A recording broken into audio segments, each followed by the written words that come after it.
Hello friends, welcome back to our YouTube channel Vidya Mahasagar. आप सभी का स्वागत है हमारे यूट्यूब चैनल विद्या महासागर पे। आज हम पढ़ेंगे स्क्वायर्स एंड स्क्वायर रूट्स यानी कि वर्ग और वर्गमूल। ठीक है, आज हम इनके बारे में पढ़ेंगे कि स्क्वायर क्या होता है और स्क्वायर्स को हम किस तरीके से याद कर सकते हैं और स्क्वायर की जो प्रॉपर्टीज होती हैं यानी कि स्क्वायर नंबर जो होते हैं उनकी प्रॉपर्टीज क्या होती हैं उनके बारे में पढ़ेंगे। फिर अगले वीडियो में हम पढ़ेंगे कि स्क्वायर रूट की कैसे निकालते हैं। स्क्वायर रूट हम जान लेंगे इस वीडियो में कि क्या होता है, लेकिन अगली वीडियो में जानेंगे कि स्क्वायर रूट कैसे निकालते हैं। ठीक है, अब सबसे पहले हम पढ़ेंगे कि स्क्वायर क्या होता है। स्क्वायर एक ऐसा रेक्टेंगुलर शेप का एक ऐसा ऑब्जेक्ट होता है जिसकी सारी साइडें इक्वल होती है। ठीक है, और स्क्वायर की पहली प्रॉपर्टी है ऑल साइड्स आर इक्वल। दूसरी है कि ऑल एंगल्स आर 90 डिग्री, यानी कि जो एक एंगल यहाँ पर, एक एंगल यहाँ पर, एक एंगल यहाँ पर, एक एंगल यहाँ पर बना हुआ है, सारे 90 डिग्री के होंगे।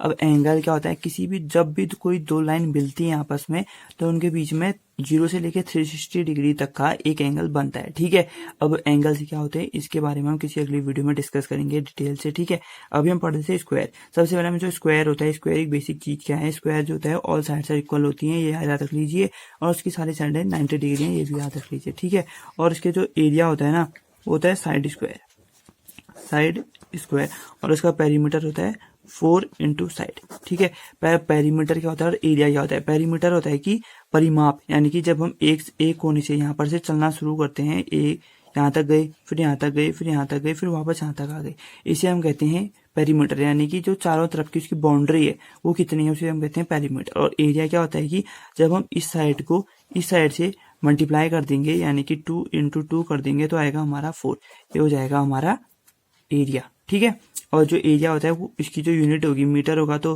मीटर स्क्वायर, यहाँ पर सेंटीमीटर है तो ये सेंटीमीटर स्क्वायर में आएगा। ठीक है, इस तरीके से हम स्क्वायर को बताते हैं। अब स्क्वायर की प्रॉपर्टीज क्या होती है हम उनके बारे में जान लेते हैं। तो प्रॉपर्टीज ऑफ स्क्वायर नंबर, ठीक है, प्रॉपर्टीज ऑफ स्क्वायर नंबर क्या होती है कि square of 1 is equal to 1, यानी कि 1 का स्क्वायर हमेशा 1 होगा। एग्जाम्पल से हम समझ लेते हैं, जैसे 1 है, 1 का स्क्वायर हमेशा क्या होगा, क्योंकि 1 इंटू 1 कितना होता है, 1 होता है। ठीक है, तो जो 1 का स्क्वायर होगा वो 1 होगा। ये सिंपल सी प्रॉपर्टी आपको याद रख लेनी है। दूसरी प्रॉपर्टी है square of positive numbers is always positive, यानी कि पॉजिटिव नंबर और नेगेटिव नंबर के बारे में आपने समझा है। ठीक है, जो इंटीग्रल्स होते हैं वो कहलाते हैं पॉजिटिव नंबर्स और नेगेटिव नंबर। किसी भी पॉजिटिव नंबर का स्क्वायर हमेशा पॉजिटिव होता है। जैसे देखो एग्जाम्पल दे लेते हैं, 3 का स्क्वायर करते हैं, 3 का स्क्वायर यानी कि 3 इंटू 3 वो कितना हो जाएगा, 9।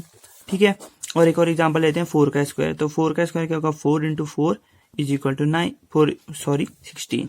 ठीक है, 4 इंटू 4 कितना होता है, 16। ठीक है, इस तरीके से आप ये भी दे सकते हैं कि 3 का स्क्वायर कितना है, 9 है, और 4 का स्क्वायर कितना है, 16 है। ठीक है, यानी कि जो हमेशा पॉजिटिव नंबर है उसका जो स्क्वायर होगा वो हमेशा पॉजिटिव होगा। और दूसरा अगला पॉइंट क्या है, square of negative number is always positive, यानी कि किसी भी नेगेटिव नंबर का भी स्क्वायर हमेशा पॉजिटिव होता है। ठीक है, तो जो कोई नेगेटिव नंबर है, जैसे मान लिया -2 है, -2 का स्क्वायर क्या है, यानी कि -2 मल्टीप्लाई -2, अब 2 जाए तो 4 होता है, लेकिन माइनस माइनस क्या होता है, प्लस। ठीक है, देखो यहाँ पर +4 है। अब क्या होता है, ये माइनस माइनस की प्रॉपर्टी, कभी कभी भी आप माइनस को माइनस के साथ मल्टीप्लाई करोगे तो प्लस का साइन आएगा, प्लस को माइनस के साथ मल्टीप्लाई करोगे तो माइनस का साइन आएगा। मैं यहाँ पर लिख देता हूँ, देखो, minus multiply minus is equal to होता है प्लस। ठीक है, minus multiply plus is equal to minus, plus into minus is equal to minus, और प्लस इंटू प्लस ये होता है प्लस। ठीक है, तो ये बेसिक प्रॉपर्टी है। अगर आप किसी भी क्लास के हैं तो आपको ये प्रॉपर्टी याद होनी चाहिए। तो खासकर जो ये स्क्वायर रूट्स वाला चैप्टर है ना वो हमारा 8th क्लास से शुरू होता है। ठीक है, स्क्वायर रूट्स क्या होते हैं ये समझ लेंगे हम। फिर उसके बाद हम पढ़ेंगे क्यूब क्या होते हैं और क्यूब रूट्स क्या होते हैं। और अगर कोई रीजनिंग वाला इसको देख रहा है तो वो समझ लेता है कि ये नंबर सीरीज जो हम नंबर सिस्टम वाला जो चैप्टर शुरू किया है उसके अंतर्गत ही ये स्क्वायर और स्क्वायर नंबर्स वाला टॉपिक आता है। ठीक है, अब हमने 3rd पॉइंट तक पढ़ा कि जो कोई भी नेगेटिव नंबर है उसका जो स्क्वायर होगा वो हमेशा पॉजिटिव होगा। ठीक है, अभी देखो मक्खी भी पढ़ने आ रखी है। ठीक, तो देखो अगला पॉइंट है कि स्क्वायर ऑफ 0 इज 0, यानी कि जो हमें 0 का स्क्वायर होगा वो हमेशा 0 होगा। देखो 0 का square is equal to 0 into 0 is equal to 0, क्योंकि देखो 0 को हम किसी से भी मल्टीप्लाई करने 0 आता है, तो 0 मल्टीप्लाई जब हमने 0 किया वो कितना आया, 0 आया। ठीक है, तो अगला पॉइंट की ओर बढ़ते हैं। The unit of place of square of any even number is always an even number.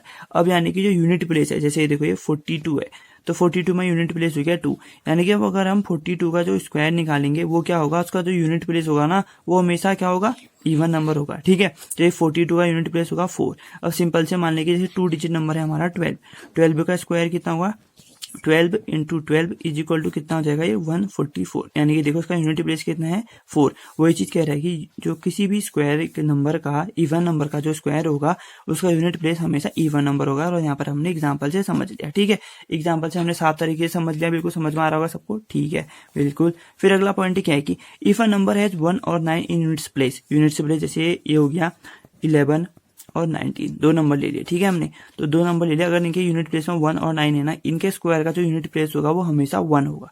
अब कैसे होगा देखो, 11 का स्क्वायर होता है हमारा 121 और 19 का स्क्वायर होता है हमारा 361, ठीक है, ये चीज है हमारा। तो ये तो देखिए जैसे, और 1 का स्क्वायर देखो 1 ही होता है और 9 का स्क्वायर देखो 81 होता है। इन सभी चीजों को आप देख सकते हो ध्यान में रखते हुए, ठीक है। तो ये क्या करेगा कि अगर किसी के भी यूनिट प्लेस में 1 और 9 होगा तो उसका जो लास्ट जो उसका स्क्वायर होगा वो 1 पे खत्म होगा। वैसे ही अगर किसी नंबर के यूनिट प्लेस में 2 और 8 है तो उसका जो लास्ट नंबर होगा स्क्वायर करने का तो होगा 4। वैसे देख लो एग्जाम्पल ले लेते हैं, जैसे 2 का स्क्वायर होता है 4, और मान लो 8 का स्क्वायर होता है हमारा 64, दोनों के यूनिट प्लेस में आया 4, ठीक है। वही चीज जो लिखी है वो हमने प्रूफ कर रहे हैं यहाँ पर, मैं आपको एग्जांपल से ये समझा रहा हूँ कि ये कैसे हो रहा है, ठीक है। और वैसे ही देखो एग्जांपल लेते हैं बड़े डिजिट का, जैसे 12 का स्क्वायर होता है हमारा 144, तो देखो यहाँ पर 4 आया, ये देखो 4 की बात चल रही है। और देखो 18 का स्क्वायर करेंगे हम 324, तो यहाँ पर कितना आया 4, ठीक है। तो आपको एग्जाम्पल से समझ में तो आ रहा है ना क्या क्या हो रहा है करके, तो ठीक है। तो ये देखो ये चीजें हैं, ठीक है। फिर अगला पॉइंट हमारा, अगर किसी नंबर के लास्ट में है 3 और 7 यूनिट प्लेस पे, जैसे 2, 8, 1, 9 की बात हो रही है, तो उसका जो स्क्वायर होगा वो 9 से खत्म होगा। सीधी सी बात एग्जांपल से आपको समझाते हैं। 3 का स्क्वायर क्या होगा 9 और 7 का स्क्वायर क्या होगा 49, ये हो गया। और 13 का स्क्वायर मान लो ये हो जाता है 116, इसके क्या आया 9 आया। तो बात क्या हो रही थी, किसी के भी यूनिट प्लेस में 9 है तो उसका जो स्क्वायर का यूनिट 1 होगा वो होगा 9, ठीक है। वैसे ही देखो 17 का स्क्वायर होता है हमारा 289। अब वैसे ही 23 के स्क्वायर में भी 9 आएगा लास्ट डिजिट में। इस तरीके से आप इसको याद कर ले सकते हैं, ठीक है। अगर आप कभी स्क्वायर निकाल रहे हैं, ठीक है, अभी इस बारे में भी डिस्कस करते हैं, पहले मैं को समझा देता हूँ, ये पूरे पॉइंट बता देता हूँ, ठीक है। तो देखो अगला नंबर है, इफ अ नंबर है 4 और 6 यूनिट प्लेस, अगर उसके यूनिट प्लेस में 4 और 6 है तो उसके लास्ट में 6 होगा। एग्जाम्पल 4 का स्क्वायर होता है हमारा 16 और 6 का स्क्वायर होता है हमारा 36, ठीक है, 6, तो वही आया। अब मान लो 14 का स्क्वायर से समझ लेते हैं, 14 का स्क्वायर होता है हमारा 196, यहाँ पर आया 6।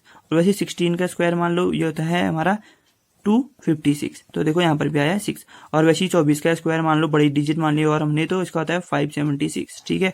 तो ये देखो कितना आया 6, यानी कि अगर 4 और 6 है उसके लास्ट के यूनिट प्लेस में क्या होगा हमारा हमेशा 6 होगा, ठीक है। ये पॉइंट भी कंफर्म हो गया, बिल्कुल हो गया।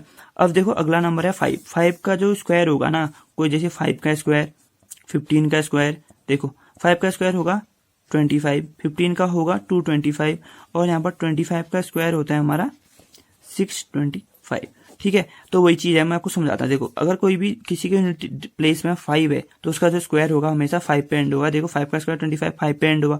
15 यानी कि 5 है, यहाँ पर भी 225 का 5 पे एंड होगा, 25 पे भी दे सकते हो 625 पे वो एंड हो रहा है। अब लास्ट पॉइंट है हमारा, इफ अ नंबर है 0 इन यूनिट्स प्लेस, अगर किसी नंबर के यूनिट प्लेस में 0 है, जैसे मान लो 10, 20, ठीक है, 2 डिजिट मान लिया हमने, तो उसका जो स्क्वायर होगा वो हमेशा 0 पे खत्म होगा। यानी कि 10 का स्क्वायर क्या होगा 100, 10 इंटू 10 100, तो 20 का स्क्वायर कितना होगा 400, ठीक है। ये चीजें हैं जो हमने अभी पढ़ी। अब अगला लास्ट पॉइंट है हमारा, square root of a number is equal to the value under the root, यानी कि जो किसी भी नंबर का अगर हमें अंडर रूट निकालना है, जैसे देखो ये अंडर रूट 3 है, अगर हमको उसका स्क्वायर निकालना है तो ये 3 हो जाएगा, ठीक है। अगर जो किसी का अंडर रूट है तो उसके जो अंदर डिजिट है ना वही हमारी बाहर आ जाती है, ठीक है। किसी भी अंडर रूट का स्क्वायर, यानी कि देखो 25 का स्क्वायर अगर हम करें तो हो जाएगा 25, यानी कि अगर अंडर रूट के अंदर कोई भी चीज है और उसका अगर हम स्क्वायर करेंगे तो जो अंदर की चीज है वही बाहर आएगी, बाकी कुछ चेंज नहीं होगा और अंडर रूट हट जाएगा। ये चीज हमारा कॉमन सी चीज है।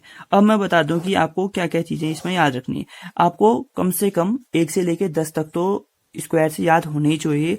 अगर कोई बड़ी क्लास वाला है, मतलब 8th 9th वाले हैं, तो उनको कम से कम 10 तक स्क्वायर याद होने चाहिए।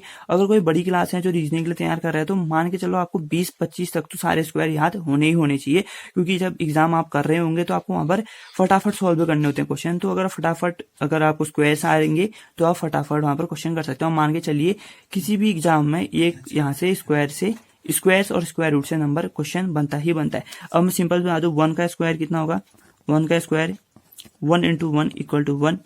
2 का स्क्वायर क्या होगा, 2 इंटू 2 इज इक्वल टू 4। 3 का स्क्वायर कितना होता है, 3 इंटू 3 इज इक्वल टू 9। वैसे ही 4 का स्क्वायर क्या होगा, 4 इंटू 4 इज इक्वल टू 16। ठीक है, ये चीज हुई हमारी। अब वहीं पर देखते हैं हम 4 के बाद किसका क्या आता है, 5। 5 का स्क्वायर होगा हमारा 5 इंटू 5 इज इक्वल टू 25। 6 का स्क्वायर होगा हमारा 6 इंटू 6 इज इक्वल टू 36। और 7 का स्क्वायर होता है हमारा वहीं पर 7 इंटू 7 इज इक्वल टू 49। और 8 का स्क्वायर होता है हमारा 8 इंटू 8 इज इक्वल टू 64। ठीक है, अब 9 10 का भी लिख लेते हैं हम वैसे ही। 9 का स्क्वायर होगा क्या होगा हमारा 9 इंटू 9 इज इक्वल टू 81। 10 का स्क्वायर होगा हमारा 10 इंटू 10 यानी कि 10 10 जा 100। ठीक है, ये मैंने 10 तक तो याद कर लिए हैं। और आप कमेंट सेक्शन में मेरे को बताना कि 17 का स्क्वायर कितना होता है और 19 का स्क्वायर कितना होता है। ठीक है, अगर किसी ने वीडियो ध्यान से देखी होगी तो मैंने 17 और 19 दोनों का स्क्वायर बताया हुआ है, तो आप उसको कमेंट सेक्शन में आंसर करिएगा। अब जब फटाफट से इसको रिवाइज कर लेते कि हमने आज क्या पढ़ा। ठीक है, सबसे पहले हमने पढ़ा कि स्क्वायर क्या होता है। स्क्वायर एक ऐसी ऑब्जेक्ट है, रेक्टेंगुलर ऑब्जेक्ट है जिसके सारे साइड इक्वल होती हैं और उसके सारे साइडों के जो क्या कहते हैं एंगल क्या होते हैं 90 डिग्री के होते हैं। ठीक है, जिसका एरिया साइड स्क्वायर होता है और पेरीमीटर होता है 4 इंटू साइड स्क्वायर यानी कि साइड इंटू साइड। अब प्रॉपर्टी जब स्क्वायर नंबर्स के बारे में पढ़ रहे थे उसके बाद क्या था, 1 का स्क्वायर हमेशा 1 होगा पहला था। और किसी भी पॉजिटिव नंबर का जो स्क्वायर होता है वो हमेशा पॉजिटिव होता है, वो हमने पढ़ा। ठीक है, और वैसे ही किसी भी नेगेटिव नंबर का जो स्क्वायर होगा वो हमेशा पॉजिटिव होगा, ये आप ध्यान में रख लीजिए। और अगला पॉइंट था कि 0 का स्क्वायर हमेशा 0 ही होगा, स्क्वायर ऑफ 0 इज 0, 0 का स्क्वायर 0 होगा। अगर कोई भी स्क्वायर नंबर है, इवन नंबर है, उसका जो स्क्वायर होगा वो भी इवन नंबर ही होगा। और किसी भी नंबर में 1 और 9 है यूनिट से प्लेस में, तो उसके स्क्वायर के जो खत्म होगा वो भी 1 पे खत्म होगा। और किसी के 2 और 8 है तो उसके यूनिट प्लेस में 4 होगा। 3 और 7 के यूनिट प्लेस में 9 होगा। 4 और 6 के यूनिट प्लेस में कितना होगा 6। और 5 के यूनिट प्लेस में होगा 5 और 0 के यूनिट प्लेस में होगा 0। और लास्ट चीज जो हमको याद रखने वाली है वो ये है कि हमको सारे स्क्वायर याद होने चाहिए, 10 तक तो कम से कम याद होने चाहिए। और 20 तक तो फिर भी हमको याद होने चाहिए मैक्सिमम। 20-25 तक तो आप लिख के ले लीजिए, 25 तक तो आपको याद होने चाहिए। और पेपर में ज्यादातर क्वेश्चन जो होते हैं 1 से लेके 25 के बीच में ही बनते हैं। ठीक है दोस्तों, तो यही था आज की वीडियो में स्क्वायर और स्क्वायर नंबर से रिलेटेड। अगर आपको इसमें कुछ भी डाउट है तो आप कमेंट सेक्शन में बताइए, तो मैं आपको उसको क्लियर करूंगा जो आपका डाउट है। ठीक है, और क्या कहते हैं जो स्क्वायर रूट है वो अगली वीडियो पे हम डिस्कस करेंगे कि स्क्वायर रूट कैसे निकालना और कितनी मेथड होती है। मैं आपको बता दूं स्क्वायर रूट निकालने की 3 मेथड होती है। एक होती है सिंपल एलसीएम वाली मेथड, दूसरी होती है फैक्टर करके मेथड, और तीसरी होती है डिवीजन मेथड। तो तीनों को हम उसमें डिस्कस करेंगे। ठीक हो क्या दोस्तों, तब तक के लिए अगर आपको वीडियो पसंद आई तो प्लीज लाइक कीजिए, जितना ज्यादा हो सकता है अपने दोस्तों के साथ शेयर कीजिए, और कमेंट करके बताएं कि आपको वीडियो कैसी लग रही है, और चैनल को सब्सक्राइब जरूर कर लें। ठीक है, मिलते हैं नेक्स्ट वीडियो में, तब तक के लिए 2 गज की दूरी, मास्क है जरूरी, मास्क पहनते रहिए और सैनिटाइजर का यूज कीजिए जब भी आप घर से बाहर निकलते हैं, और सोशल डिस्टेंसिंग बनाए रहिए। तब तक के लिए thanks for watching, take care. आप सभी का देखने के लिए बहुत बहुत धन्यवाद। जय हिंद, जय भारत।